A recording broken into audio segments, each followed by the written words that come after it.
네, 안녕하세요 여러분. 저는 앞선 신조 강의를 해주신 황성아 간사님을 따라다니면서 보조하고 있는 공대 언니 서가은 간사입니다. 만나서 반갑습니다. 오늘 살펴볼 내용은 우리 강령 파트 중에 목적 파트입니다. 아래 보이는 문장 속 단어들의 의미들을 하나하나 분석해보며 우리 SFC의 목적이 무엇인지 함께 살펴보도록 합시다. 첫 번째로 목적이라는 단어 자체에 대해서 한번 고민해 봅시다. 목적이라는 단어의 정의를 한번 내려볼 수 있을까요? 평소에 너무 흔히 사용하는 말이어서 정의를 내리려니 막상 좀 헷갈리기도 하는 것 같습니다. 그래서 제가 쉽게 한번 정리해 봤는데요. 목적이라 함은 우리가 바라보고 있는 것이 무엇인가 하는 물음과 같은 것일 것 같습니다.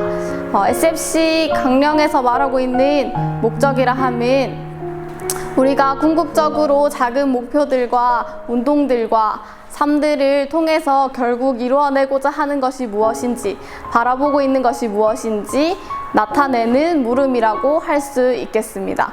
그래서 SFC 목적이 무엇인지, 더 나아가 하나님 백성인 우리가, 성도로 살아가는 우리가 무엇을 목적으로 살아가야 하는지 두 번째 키워드를 통해서 한번 알아보도록 하겠습니다. 두 번째 키워드는 세상의 빛과 소금이 되는 것입니다. 세상의 빛과 소금이 되는 것에 대한 비유는 성경에서 찾아볼 수 있습니다. 마태복음 5장 13절에서 16절에서 이 비유에 대해서 설명하고 있는데요. 빛은 어둠을 밝히는 역할을 감당합니다. 그리고 소금은 음식의 간을 맞추고 음식이 부패하지 않도록 방지하는 역할을 감당합니다. 이처럼 우리의 삶과 운동 또한 세상 속에서 어둠을 밝히며 이 세상 속에서 말씀을 통해 배운 하나님의 의를 드러내고 증거하고 살아가는 삶을 목적으로 하는 것입니다. 그저 세상에서 잘 먹고 잘 사는 것이 아니라 말씀을 통해서 배운 것들을 우리의 삶들을 통해 녹여내는 것이 우리의 목적이라고 할 수 있겠습니다. 그런데 이러한 삶을 살아가기 위해서 선행되어야 하는 일이 하나 있습니다. 바로 세 번째 키워드, 개혁주의 신앙과 생활을 확립하는 것입니다. 개혁주의 신앙을 설명하려면 무수히 많은 말들을 할 수 있을 것 같은데요. 간략하게 저의 말로 정리하면 개혁주의 신앙이란 하나님의 주권을 인정하는 것, 그리고 성경의 권위를 인정하는 것이라고 정리해 보았습니다. 하나님의 주권을 인정한다는 말은 하나님께서 만물의 창조주가 되시고 또 만물을 다스리는 섭리주가 되신다는 것을 고백하는 신앙입니다. 그리고 성경의 권위를 인정한다는 것은 그러한 창조주 대신 섭리주 대신 하나님께서 성경을 통해서 하나님의 뜻을 우리에게 나타내신다는 것을 믿고 고백하는 신앙입니다.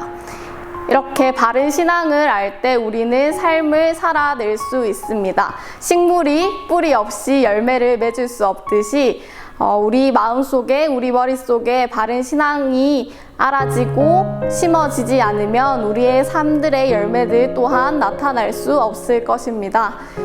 SFC를 통해서 바른 신앙들을 잘 배우고 그 배운 것들을 우리의 삶으로 녹여낼 때 우리의 삶은 실제적으로 우리가 목적하고 있는 바들을 이루어 나가는 삶들을 살아갈 수 있을 것입니다. 그런데 이렇게 살아내는 것은 절대 홀로 하는 일일 수 없을 것입니다. 그렇게 우리는 교회로, 가정에서, SFC로 함께 모여서 살아가려 동력합니다. 또한 우리와 동력하는 분이 한 분 더 계십니다. 바로 성령님이십니다.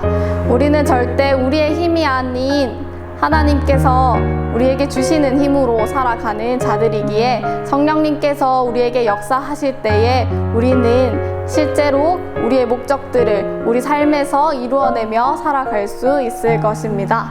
오늘 목적에 관한 강의는 여기까지고요. 다음 파트는 사명에 관한 부분입니다.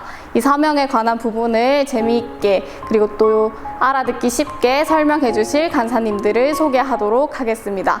혜민 간사님, 혜정 간사님 나와주세요.